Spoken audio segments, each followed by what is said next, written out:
Kabanata 4,991.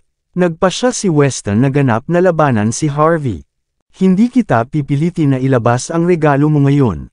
Bibigyan kita ng 2 oras para bumili ng kahit anong gusto mo sa mall. Maghihintay kami dito hanggang sa bumalik ka. Isang mapagmataas na ngiti ang ipinakita ni Gisela matapos marinig ang tiwala na mga salita ng kanyang kapatid. Oo, ang lakas ng loob mong tumaya. O sinasabi mo bang hindi sapat ang 2 oras? Magmakaawa ka pa, kung ganoon. Kung gagawin mo, malugod naming bibigyan ka ng 2 buwan para dito.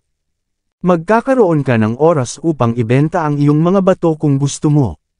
Sabi nga, sa tingin ko hindi ganoon kahalaga ang mga bato mo. May mapanuksong ekspresyon si Gisela, pagkatapos ng lahat, ang $1.5 milyong ay hindi isang makukuhang halaga para sa mga ordinaryong tao, kahit na sila ay nagtrabaho sa kanilang buong buhay. Hindi ko kailangan ng 2 oras para dyan. May regalo ako para kay Cynthia dito. Ngumiti si Harvey sa kanila bago inilabas ang gift box na binigay ni Daryl sa kanya bago ito. Sinilip na niya ang nasa loob. Isa itong kwintas na diamante. Hindi niya ito masyadong tinitigan, ngunit ipinalagay niya na ito ay isang bagay na mabuti kung si Daryl ang nasa unang lugar. Hindi bababasa, ito ay mas mahusay kaysa sa kung ano ang nakuha ni Weston. Isang regalo, si Weston ay may masamang ekspresyon. Magsalita ka na parang may regalo ka na sa kanya bago ka dumating. Ano ang makukuha mo? Isang $40 na singsing. Isang $80 na kwintas. Ikaw sa tingin ko hindi ko alam na ang mga mahihirap na tulad mo ay mahilig lang magpakitang gilas. Ipakita sa amin ang regalo, kung gayon. Tigilan mo na ang pagtatago sa amin. Paano namin malalaman kung ano ang nasa kahon na iyon kung hindi mo ito bubuksan? Nagtawanan ang karamihan. Natural, sigurado silang naglalagay lang ng harapan si Harvey. Mayroon na siyang $1 milyong na regalo na inihanda. Imposible, yung live-in-in-law lang siya. Siya ay pinalayas din sa pamilya. Saan niya ko kunin ang lahat ng pera? Kahit na may pera siya, maglalakas loob ba siyang ubusin ang lahat ng iyon para sa isang regalo lang? Ang mga regalo ay binibili ng totoong pera. Hindi sila maaaring peke na parang tseke. Medyo nakonsensya si Cynthia, at alam niyang napakahusay ng kanyang bayaw, ngunit hindi niya akalain na si Harvey ay talagang naghanda ng napakamahal na regalo para lang sa kanya. Umuwi na lang tayo, Harvey.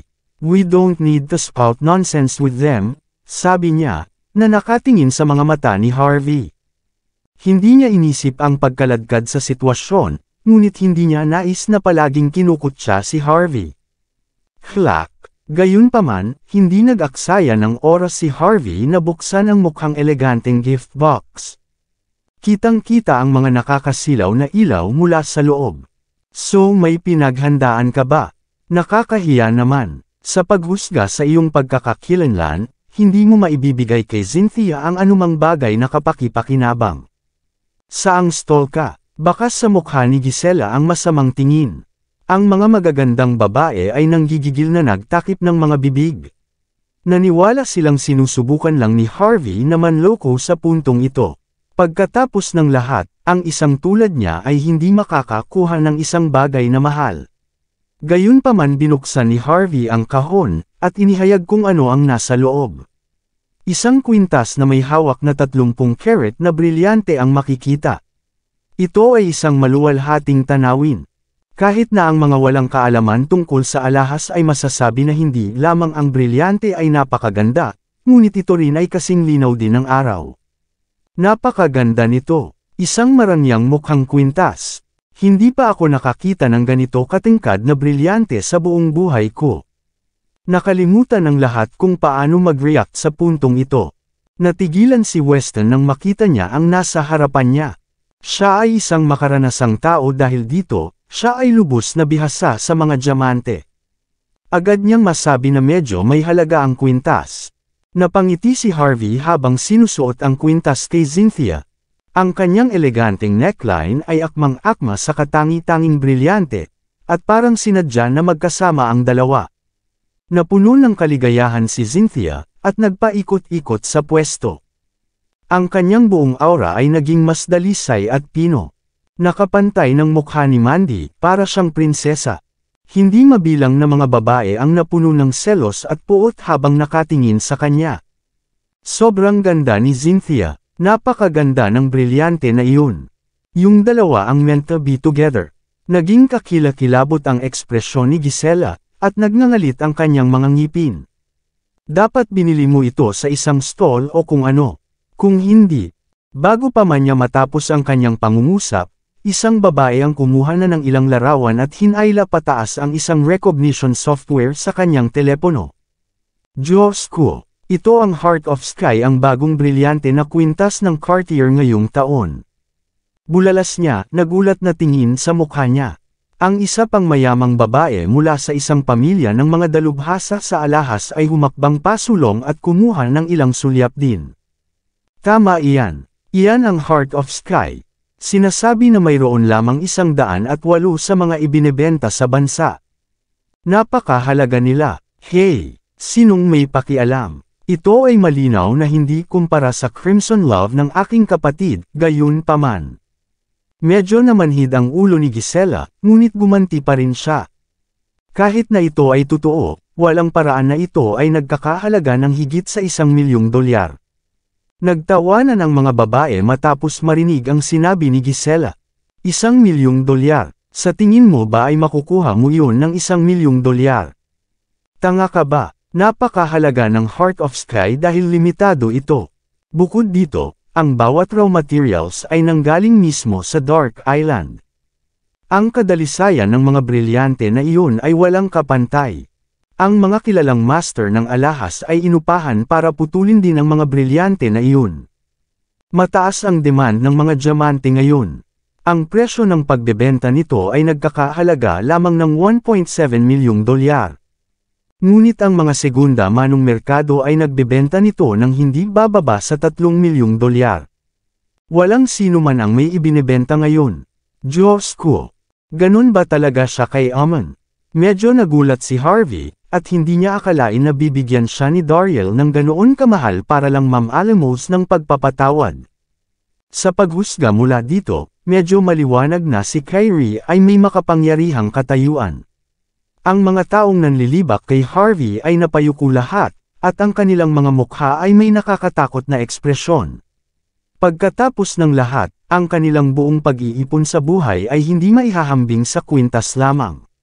Since that was the case, anong karapatan nilang bastyusan si Harvey? Ang pinaka-awkward sa kanilang lahat ay malinaw na si Weston at ang kanyang kapatid na babae. Napuno sila ng lubos na takot at galit, na parang sinampal sa mukha ng karamihan, at gusto nilang sabihin ang isang bagay, ngunit hindi sila makapagsalita ng kahit isang salita. Si Weston ay anak ng chairman ng Deep Sky Corporation. Naniniwala siya na siya ay nagiging romantiko upang maghanda ng ganoong malaking palabas para sa babaeng mahal niya. Gayunpaman, ano ang nangyari? Hindi lang siya nabigo na Yuricon si Harvey, napahiya siya ng tuluyan ng mabanyag ang Heart of Sky. Sa tingin mo ay napakalaking pera. Gayunpaman, tumanggi si Gisela na aminin ang pagkatalo, she gritted her teeth at galit na pinandilatan si Harvey. Wala yun para sa kapatid ko. Higit pa riyan ang halaga ng kanyang baon. Gayunman, ang halagang iyon ay dapat nakatumbas ng iyong buong pagtitipid sa buhay, hindi ba? Baka ninakaw mo lang ang kwintas. Mayroon ka pa bang ibang bagay na dapat ipakita? Nagsalita si Gisela na parang nanambalik ang lakas ng loob. Sa sandaling ito, mabilis na pumasok ang isang waiter at sinabing, kung sino man ang may sasakyan na iyon, mangyaring ilayo ito sa pasukan. Marahil ito ang $1,000,000 na Ferrari ng aking kapatid. Bulalas ni Gisela, na sinadya ang pagtaas ng boses. Dapat mong alisin ito, Weston. Magiging masama kung ang mga taong naiinggit sa susi nito. Hindi ito Ferrari, miss. Ito ay isang Porsche 918 na nagkakahalaga ng $300,000. Pakikuha kaagad ang may-ari dito. Nako, pasensya na. Akin iyon. Kaya sinabi, na-unlock ni Harvey ang kotse gamit ang kanyang susi. Agad na kumurap ang Porsche nang gawin niya iyon. Pagkatapos noon ay lumabas na siya ng restaurant kasama si Cynthia. Ang mga tao ay kumikibot sa kanilang mga mata habang ang sasakyan ay dahan-dahang umaalis, na may matingkad na pula sa kanilang mga mukha. Nakakahiya, sobra lang iyon. Naglakad si Weston papunta sa kanyang Ferrari at sinipa ang mga headlight na may galit na galit. Samantala, ang Porsche ay nagmaneho sa viaduct patungo sa Villa area. Ang sasakyan ay napuno ng awkward ngunit malandi na hangin. Matagal na nabaon si Cynthia sa sarili niyang pag-iisip. Pagkatapos, tumingin siya ng may pananabik sa mga mata ni Harvey. "Salamat, Harvey." "Para saan?" Napangiti si Harvey. "Para sa pagtulong sa akin. Hindi mo na kailangang magpasalamat sa akin. Ako ang iyong bayaw, gayunpaman. Hindi ko pwedeng hayaan na lang na samantalahin ka ng isang estranghero na ganyan. Kung gagawin ulit ito ni Weston, siguradong paiiyakin ko siya." "Hindi iyon. Thank you for giving me such a good dream," bulong ni Cynthia. "Nakuha mo ito para sa aking kapatid na babae, hindi ba?" "Hindi naman. I got this from an accident," sagot ni Harvey. "Isang aksidente." Nagdududa si Cynthia. "Nag-check lang ako online. Ang Heart of Sky ay kumakatawan sa malinaw at walang kapintasang pag-ibig. Hindi mo ako bibigyan ng ganito. Sasakalin ka ng kapatid ko hanggang mamatay." Talagang hiniling niya na binili ito ni Harvey para sa kanya. Gayunpaman, alam niyang hindi mangyayari ang ganoong bagay. Kahit anong mangyari, bayaw niya si Harvey. Walang pagkakataon na magkasama ang dalawa. Si Harvey ay walang imik. "Kailangan mong maniwala sa akin, Cynthia. Nakuha ko pareho ang kotse at ang kwintas ng hindi sinasadya. May nagbigay nito sa akin bilang paghingi ng tawad. Hindi mo kailangang magpaliwanag, Harvey. Hindi ako magagalit dahil lang nakuha mo ito para sa kapatid ko. Malapit na kayong mag-anniversary, kung tutuusin. Natural lang nabigyan siya ng malaking regalo bago magpakasal muli."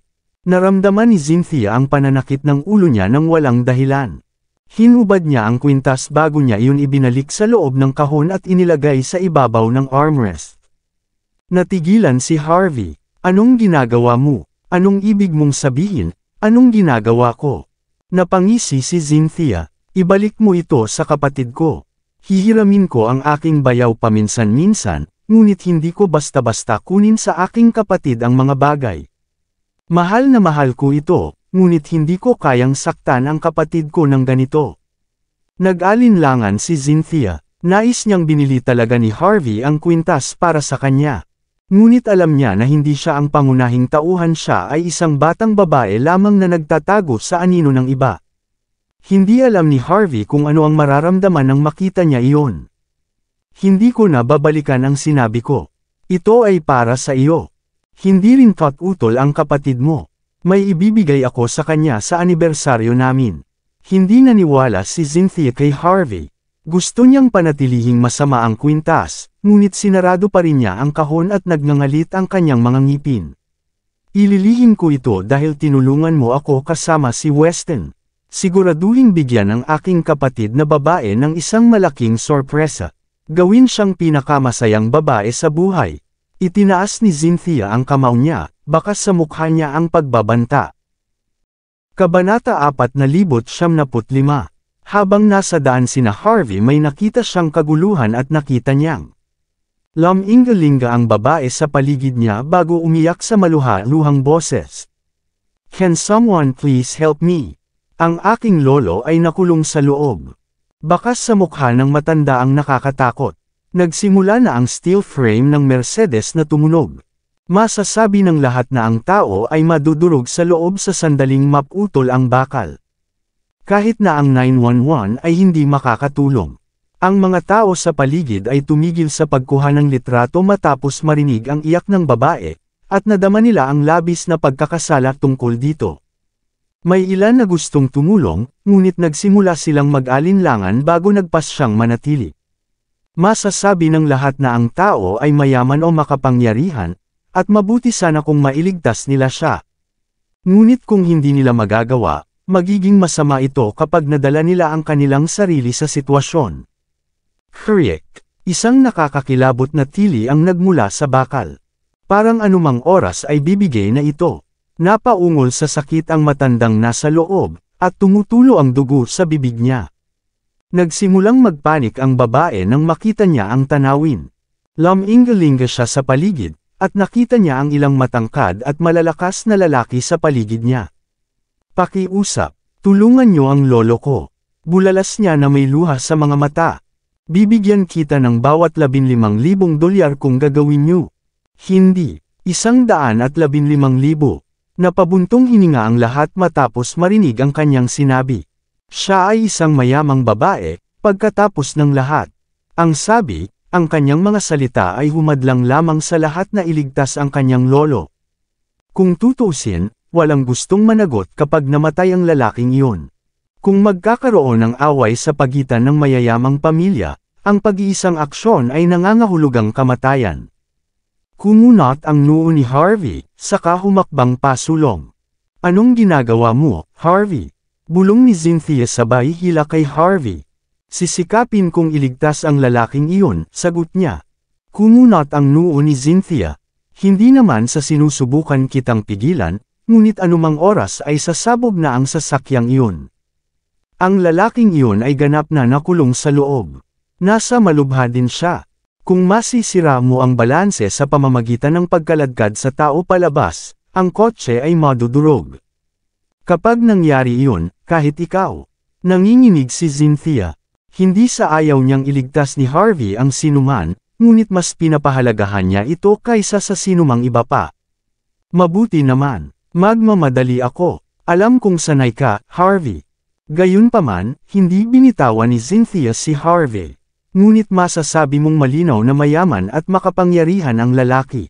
Mayroon akong kaunting pag-unawa sa pinakamataas na rating ng lupon ng lungsod, ngunit hindi ko talaga kilala ang mga taong ito.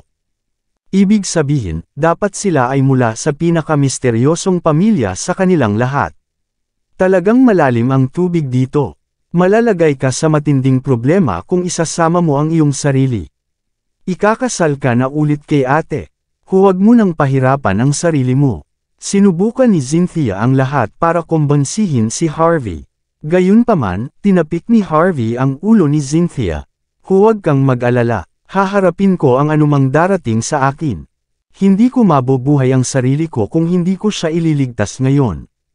Isang malumanay na ngiti ang ipinakita ni Harvey York. Natigilan si Cynthia Zimmer bago bumantong hininga. Kung tutusin, ang kanyang paboritong bayaw ay ganoong klaseng tao. Walang pagdadalawang isip, binitawan niya ang kamay niya. Lumabas si Harvey mula sa karamihan. Nandito ka ba para iligtas ang aking lolo, mabait na Ginoo? Nakita ng babae ang manipis na pangangatawan ni Harvey at naisip na hindi niya maililigtas ang sinuman. Ngunit siya ay lubhang desperado. Wala siyang ibang pagpipilian. Kung mapaalis mo ang aking lolo, bibigyan kita ng 150,000 dolyar ngayon. Mabilis na sumakay si Harvey sa sasakyan. Ang amoy ng gasolina ay ganap na napuno ang buong lugar. Durog na durog din ang sasakyan. Naipit ang kalahati ng katawan ng lalaki sa ilalim ng sasakyan. Tuluyan na siyang nahimatay dahil sa lahat ng sakit. Parang ang kanyang mga kaloob-looban ay pinipiga sa sandaling ito. Mabilis na hinawakan ni Harvey ang steel frame ng sasakyan habang hinihila niya ang damit ng lalaki, na sinusubukang kaladkarin siya palabas. Teka, anong ginagawa mo? Natakot ang babae matapos makita ang mga kilos ni Harvey. Marunong ka bang magligtas ng tao o hindi? Pinapatay mo ang lolo ko. Kung mabutas ang ugat niya dahil sa iyo, dudugo siya agad. Sinusubukan mo bang patayin siya o ano? Kasabay ng tunog ng isang malakas na langit-ngit, nang inag ang bakal ng sasakyan bago ito dahan-daang yumuko pababa. Oh, ang lalaki ay agad na umubo ng dugo pagkatapos na mapisil muli. Nagbago ang ekspresyon ni Harvey. Hindi na siya mapakali na kausapin pa ang babae. Dahan-dahan niyang itinaas ang bakal na frame gamit ang kanyang kaliwang kamay. Hinawakan niya ang hindi bababa sa 70% ng buong timbang upang matiyak na hindi madudurog ang lalaki. Nagpakita ng masamang tingin si Harvey, hindi siya propesyonal. At wala siyang mga kinakailangang kasangkapan para sa partikular na okasyon. Maaari niyang panatilihing buhay ang lalaki sa ngayon, ngunit kulang na ang oras. Ang pinakamahusay na paraan ay ang kaladkarin ang lalaki palabas at sugpuin ang kanyang mga pinsala gamit ang kanyang lakas bago siya ipadala sa ospital. Ngunit ang babaeng naka-bohemian style dress. Hindi alam ng babae kung ano ang tumatakbo sa isip ni Harvey. Agad niyang hinayla ang kamay niya at itinuro sa kanyang ilong na may galit na galit. Kung may mangyari sa aking lolo dahil sa iyo, hahabulin kita hanggang sa dulo ng mundo. Kumunot ang noo ni Harvey. Patay na sana ang lalaki kung hindi niya itinaas ang steel frame. Kumunot ang noo niya. Durog na sana ang lalaki kung hindi dahil sa paghawak niya sa steel frame. Tuluyan na siyang nawala ng imak nang makitang napakasungit ng babae. Kung tutusin, pinaghahampas niya ang isang taong nagsisikap na iligtas ang kanyang lolo. Vroom! Isang truck ng bumbero at isang ambulansya ang dumating sa sandaling ito. Ilang bumbero ang sumugod at ginamit ang kanilang mga kagamitan para hawakan ang bakal. Pagkatapos ay may gumamit ng foam spray upang takpan ang pagtagas ng gasolina. Ang panganib ay hamupa. Bum-ontong hininga si Harvey bago umalis ng walang ingay. Ayaw niyang ibunyag ang tungkol sa kanya. Nang makaalis na siya, tumingin siya sa mga mata ng lalaki. May iba sa lalaki, tiyak na mamamatay siya kung hindi ito naayos sa oras. Ayaw nang makisali pa ni Harvey York, ngunit hindi niya kayang makitang naghihirap ang matanda. Matapos pag-isipan ito ng ilang sandali, sinabi niya sa babae, "May isang bagay na kakilabot sa iyong lolo. Naaksidente lang siya dahil dito. Iminumungkahi ko na kumilos ka kaagad. May masama." Galit na galit ang babae. "Sinisikap mong patayin ang lolo ko para lang sa pera. How dare you say something like that just to get yourself out of the situation? I'll beat the crap out of you if you keep spouting nonsense like this." Lalong nagalit ang babae sa sandaling ibinaba niya ang palad niya. Tapikin, hindi damapo ang sampal sa mukha ni Harvey. Agad na itinaas ni Cynthia Zimmer ang kanyang kamay upang harangan ang pag-atake. "Ang bait-bait ng bayaw ko, ginang. Siya lang ang tumayo at tumulong. Sapat na masama na hindi ka nagpapasalamat, ngunit sinusubukan mo pa para sampalan siya. Maaari kang tumawag ng mga pulis kung sa tingin mo talaga ang kanyang mga aksyon ay naging sanhi ng paghihirap ng iyong lolo. Kung gusto ng mga inspector na managot kami, gagawin namin. Pero huwag kang maglakas loob na manakit sa amin dahil lang sa pagtulong namin." Dahil sa mabangis na ugali ni Cynthia, natigilan si Harvey. Hindi niya inaasahan na ganoon kabilis ang paglaki ng dalaga. Natulala rin ang babae kay Cynthia. Inilayo niya ang sarili kay Cynthia bago galit na sumigaw, "You better hope my grandfather's alright. Gagawin kong magbabayad ka kung hindi." Pagkatapos, kinunan niya ng litrato ang mukha ni Harvey bago siya humakbang patungo sa ambulansya mula sa malayo. "Baliw ang babaeng yun. Wag na lang natin siyang pansinin, Harvey." Malamig na sambit ni Cynthia bago kumaway kay Harvey para bumalik sa loob ng sasakyan. Sinulyapan ni Harvey ang ambulansya bago niya inapakan ang gas. Bumalik sa truck ang kotse bago lumapit sa number 10 Villa ng Golden Sands Manor. Ito ang ari-arian na binili ni Mandy Zimmer pagkatapos pumunta sa lungsod. Hindi lamang ang tanawin ay nakakamangha, ngunit ang mga dekorasyon ay medyo aesthetic din. Iginiya ni Cynthia si Harvey na iparada ang sasakyan bago siya nagdalawang isip.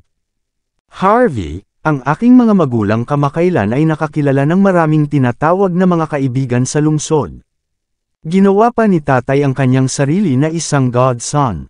Siya at ang kanyang asawa ay patuloy na bumibisita sa amin hanggat maaari. Talagang malapit sila sa aking mga magulang at alam din ang lahat sa iyo. Kung magsisimula silang magsalita ng masama tungkol sa iyo, maaaring kailanganin mong pigilan ito sa ngayon. Kahit na hanggang sa ikasal kayo ng kapatid ko." Nag-aalala si Cynthia. Napangiti si Harvey nang makita niya ang pagmumukha ni Cynthia. "Mabuti naman. 3 taon na akong nakatira sa inyo. Sa puntong ito, nakita ko na ang lahat. Huwag kang mag-alala. Hindi ito magiging problema. Maraming salamat sa lahat ng sumusubaybay. Please subscribe and follow my YouTube and Facebook channel, Filipino Novel. Maraming salamat po. Binuksan ni Harvey York ang trunk para kunin ang kanyang bagahe. May nakita siyang simpleng gift box sa loob. Isa itong labanos na nababalutan ng putik. Flaxseed mula sa Great White Mountain. Nataranta si Harvey. Hindi niya akalain na may sorpresa pala si Daryl Jackson dito. Ito ay isang mahusay na gamot na pampalakas. Karaniwan, ito ay ginagamit upang palakasin ang katawan ng matatandang lalaki. Dahil nagpaplano si Harvey na magpakasal muli, kakailanganin din niya na makasundo sina Lillian Yates at Simon Zimmer. Pagkatapos sa pag-iisip tungkol sa sitwasyon, nagpasya siyang kunin ang flaxseed.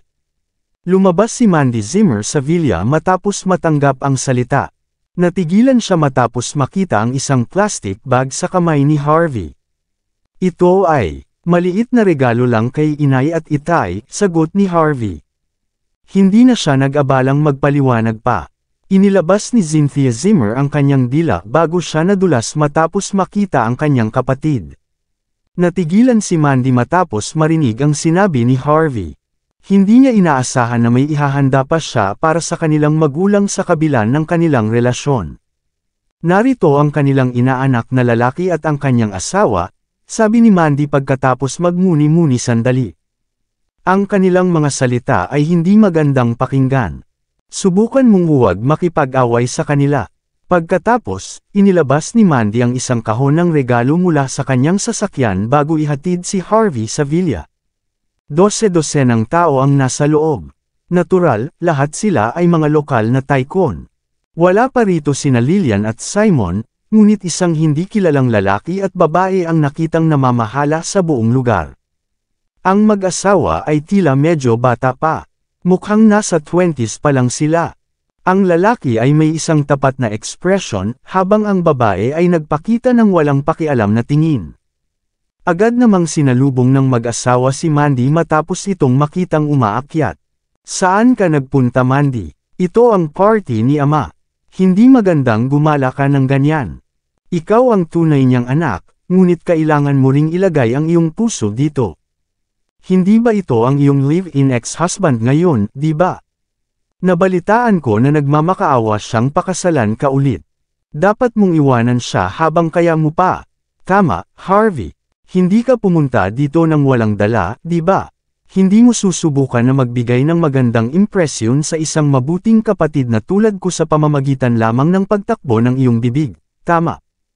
Nakangiti ang lalaki habang nagpapakita ng selos sa kanyang mga mata.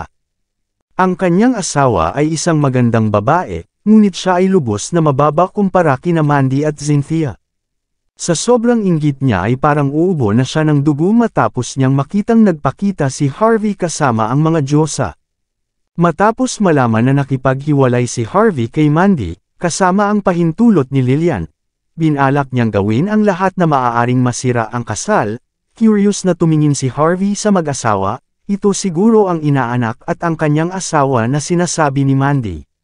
Ang pangalan ng lalaki ay Gabriel Lee. Ang pangalan ng babae ay si Avery Foster. Kalmadong sinulyapan ni Harvey si Gabriel bago mahinahong sinabi, "Here's a gift." "Hahaha, ginagawa mo." Humagalpak ng tawa si Gabriel Lee bago tumingin sa plastic bag ni Harvey York. "Hindi mo ito sinasabi, di ba? Pumunta ka dito para lang makuha ang pakikipagkasundo kina ama at ina para sa iyong muling pagpapakasal, ngunit nagdadala ka ng isang regalong ganito." Bago pa man makapagsalita si Mandy Zimmer, humakbang na si Gabriel at kinuha ang plastic bag ni Harvey sa kanyang kamay. Maya-maya ay binuksan niya ang bag. Isang sariwang labanos ang makikita sa loob nito. Isang labanos. Pinulot mo lang ba ito sa lupa? Ito ba ay nagkakahalaga ng isang $1 dolyar? Hindi ka takatakang tawagin kanina ama at ina na walang kwentang karumihan. Dinadala mo ito para hingin ang kanilang kasunduan. Wala ka bang kahihiyan? Umalis ka na. Hindi ka tinatanggap ng pamilya. Kasabay ng mga salita ni Gabriel, nakilala ng mayayamang tao sina Simon Zimmer at Lillian Yates, na nagpakita ng kakaibang hitsura habang nakatitig sila kay Harvey. Puno ng paghamak ang kanilang mga ekspresyon. Naniniwala sila na ang presensya ni Harvey ay nagpababa lamang sa pamantayan ng pagtitipon. Hindi mapakali si Harvey sa pakikitungo sa mga tao dito. Alam niya na wala silang ideya tungkol sa flaxseed na bagay. Matapos makita si Harvey na nakatayo roon, nagtawanan ang mga tao, sa pag-aakalang ang live-in-in-law ay nahihiya. Walang kwentang dumi. Hindi itinago ni Gabriel ang kanyang panghahamak kay Harvey. Halika, halika, narito ang isang regalo ko para sa kay ama at ina. Ito ay isang calligraphy painting mula nung unang panahon. Mayabang na inilabas ni Gabriel ang isang nakarolyo bago ito inilatag sa mesa. Ito si Claudius. Isa ito sa maraming kilalang gawa ni Rudolf Koch. Ako at ang ilang mga collector ay nagsumikap para dito bago tuluyang mabili ito sa halagang $15,000. Ang tunay na halaga nito ay malamang na 10 beses sa halagang iyon. Nais ni Gabriel na ipakita ang kanyang mahalagang regalo upang ipakita ang higit na kahusayan at ipagmalaki sa harap ni Mandy. Higit sa lahat, gusto niyang makilala nina Lillian at Simon para kumapit siya sa kanila. Ang pagsasamantala kay Harvey sa ganitong paraan ang pinakamahusay na diskarte sa lahat. Tandaan mo Harvey, si ama at ina ay lubhang kilalang mga tao mula sa mayayamang pamilya. Sila ang mga nakatataas sa ika-9 na branch ng pamilya Jean. Tanging mga regalong tulad nito ang sulit sa kanilang oras. Ano ang silbi ng ilang labanos na natatakpan ng putik? Nagulat ang mga tao matapos marinig ang pagyayabang ni Gabriel tungkol sa kanyang regalo. Napakalaking halaga ng pera sa regalo. Kung ikukumpara dito, wala ang labanos mo. Aaminin ko, nakakabilib ang regalo mo. Kumunat ang noo ni Mandy nang mapatingin siya kay Gabriel. Pero regular family gathering lang ito. Wala man lang humiling sa iyo na magdala ng mga regalo. At saka, mahilig ako sa labanos. Basta kay Harvey sila, ayos lang ako sa kahit na ano. Ang kanyang pag-iisip ay mas mahusay kaysa sa pera lamang. Napatingin si Harvey kay Mandy nang may pagtataka matapos marinig ang kanyang mga sinabi.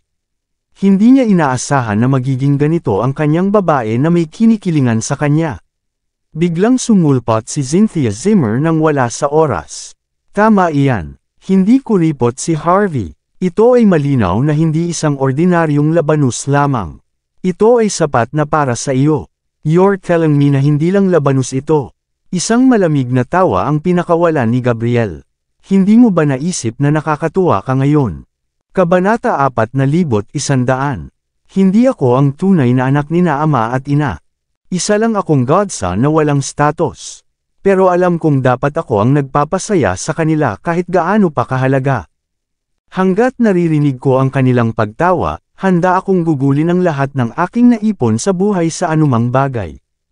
Ngunit sasabihin mo na ito ay sapat na kapag bumibili ka lamang ng ilang random na regalo para lokohin sila. Buntong hininga, mukhang outsider lang ako. Ginawa ko ang lahat ng aking makakaya upang gamutin sina ama at ina, ngunit hindi ko kayang makipagkompetensya laban sa isang mapahamak na labanos. Tila walang magawa si Gabriel Lee bago siya nagpakita ng matigas na ekspresyon sa kanyang mukha. Mabilis na inalalayan ni Avery Foster si Gabriel nang medyo nahihilo ito. Maraming beses ko nang sinabi sa iyo, Gabriel. Bulong niya. Tinatrato mo sila bilang mga tunay na magulang, ngunit walang paraan na matatalo mo ang dugo ng isang aktwal na pamilya. Napabuntong hininga ang mga tao habang may nakakaawang tingin kay Gabriel. Oo, wala nang maraming gumagalang na tao tulad ni Gabriel ngayon. Ito ay kanilang pagpapala na magkaroon ng isang tulad niya. Higit sa lahat, mas magalang siya kahit na kumpara sa kanilang mga aktwal na anak na babae. Ang $15 na kaligrapya ay kumakatawan sa kanilang lubos na katapatan. Ang mga babaeng may asawa ay nagtapon lang ng tubig, ngunit hindi ko akalain na magagawa pa pala ng godson na ikumpara sa mga babaeng walang asawa. Kaya dapat iwan na lang ni Mrs. Zimmer ang kanilang kayamanan para kay Gabriel. Hindi nila ito maibibigay sa mga anak na walang utang na loob. Kayong mga tao, namula ang mukha ni Cynthia Zimmer nang marinig niya ang mga komento ng mga bisita. Nagpakita si Mandy ng ekspresyon na kasing lamig ng yelo. Malinaw niyang nasabi na nabili na ang mga bisita. Hindi lang ang kagandahan ni Mandy ang hinanggad ni Gabriel. Ginawa niya ang lahat ng ito dahil inakala niyang may awtoridad si Simon Zimmer sa ika-9 na sangay ng pamilya Jean. Hindi mo kailangang magalit, Mandy, Cynthia. Ang aking labanos ay hindi gaanong may halaga, ngunit ito ay isang mas mahusay na regalo kaysa sa iba, sagot ni Harvey ng mahinahon. Kung tutuusin, ang painting ng peking anak na ito ay hindi nagkakahalaga ng kahit $1. Ito ay isang peke kung tutuusin. Natahimik ang karamihan. Isang peke, wala man lang halaga ng $1. Nagulat ang lahat nang ilipat ang tingin nila kay Gabriel. How dare you? Gumastos ako ng $15,000 para bilhin ito sa isang mangangalakal. Muntik na akong makalaban ng ilang collector sa lungsod para dito. Nakuha ko rin ang awtoridad na patunayan ito. Ito ay nagkakahalaga ng hindi bababa sa 10 beses sa halagang binayaran ko. At sinasabi mo sa akin na ito ay peke. Namanhid ang ulo ni Gabriel nang marinig ang pagdududa ni Harvey sa kanya. Mabilis niyang ipinaliwanag ang sitwasyon nang walang anumang pag-aatubili. Gusto kong humingi ka ng tawad dito, Harvey. Bulalas niya sa mabangis na tono. Kung hindi, sasagutin ko ang mga score sa iyo maaga o huli. Nanunuya si Avery kay Harvey. Marami akong narinig tungkol sa iyo kay nanay, Harvey. You're just a live-in son-in-law na umakyat sa ranggo sa tulong ni Mandy. Wala kang alam sa calligraphy. Tigilan mo na ang pagbubuga ng kalokohan kapag hindi mo alam. Kung ipagpapatuloy mo ito, gagawin kitang responsibilidad sa pamamagitan ng batas.